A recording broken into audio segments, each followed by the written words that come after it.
চট্টগ্রাম আদালতে হাজিরা শেষে কারাগারে নেওয়ার সময় দুই আসামি পালিয়েছেন।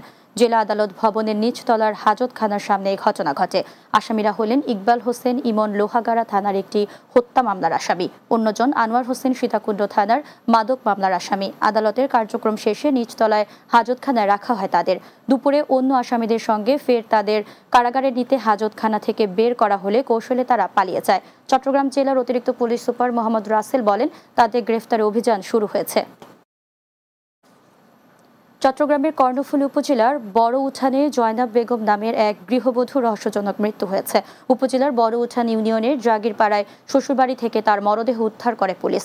জয়নাব স্থানীয় মোহাম্মদ মহিউদ্দিনের স্ত্রী। শাহমিরপুর পুলিশ ফাঁড়ির ইনচার্জ এসআই সুজন জানান, বুধবার দুপুরে বাথরুমের ঝর্ণার পাশে ঝুলন্ত অবস্থায় জয়নাবের মরদেহ দেখতে পান পরিবারের সদস্যরা। খবর পেয়ে পুলিশ ঘটনাস্থলে গিয়ে মরদেহ উদ্ধার করে। 5 থেকে 6 বছর আগে জয়নাব মহিউদ্দিনের বিয়ে হয়। বিয়ের পর থেকে তাদের মধ্যে দাম্পত্য কলহ লেগেছিল। চট্টগ্রামে আন্তর্জাতিক নৃত্য দিবস উপলক্ষে আনন্দ শোভাযাত্রা, কথামালা ও নৃত্যানুষ্ঠান অনুষ্ঠিত হয়েছে। চট্টগ্রাম জেলা শিল্পকলা একাডেমিতে নানা কর্মসূচির মধ্য দিয়ে নৃত্য দিবস পালিত হয়। মহানগর ও বিভিন্ন উপজেলার 32টি নৃত্য সংগঠনের অংশগ্রহণে নৃত্যানুষ্ঠানে কথামালা পর্বে জেলা কালচারাল অফিসার সৈয়দ আয়াজ মাহবুদের সভাপতিত্বে বক্তব্য রাখেন দেশবরেণ্য শিল্পী ডক্টর আব্দুস সাত্তার, প্রাক্তন জেলা কালচারাল অফিসার মানসী দাস তালুকদার, নৃত্যশিল্পী সংস্থা চট্টগ্রামের সভাপতি ও নৃত্যশিল্পী শারমিন হোসেন, চট্টগ্রাম নৃত্যশিল্পী সংসদের সভাপতি শুভ্রা সেন গুপ্তা সহ আরো অনেকে।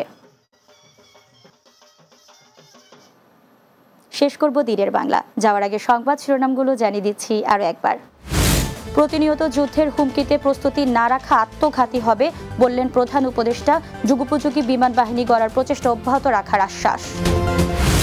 আওয়ামী সমর্থক ব্যবসায়ীদের মিল কারখানা বন্ধ করে শ্রমিক ছাঁটাই ঠিক হয়নি মন্তব্য রিজভির। নিত্যপণ্যের ঊর্ধ্বগতিতে শ্রমজীবী মানুষের জীবন ওষ্ঠাগত। বিচার কাজে বাধা ও হুমকির অভিযোগে হাসিনার বিরুদ্ধে ট্রাইব্যুনালে আদালত অবমাননার অভিযোগ, অডিও রেকর্ডের ফরেনসিক প্রমাণ মিলেছে। এবং ভোলাসহ দেশের 6টি অভয়াশ্রমে মাছ শিকারে নিষেধাজ্ঞা শেষ হচ্ছে আজ। ইলিশের উৎপাদন বাড়ার আশা মৎস্য অধিদপ্তরের। এই ছিল দিনের বাংলায়। আমাদের পরবর্তী সংবাদ রাত 9টায় রাতের বাংলা দেখার আমন্ত্রণ রইল। এতক্ষণ সঙ্গে থাকার জন্য ধন্যবাদ সবাইকে।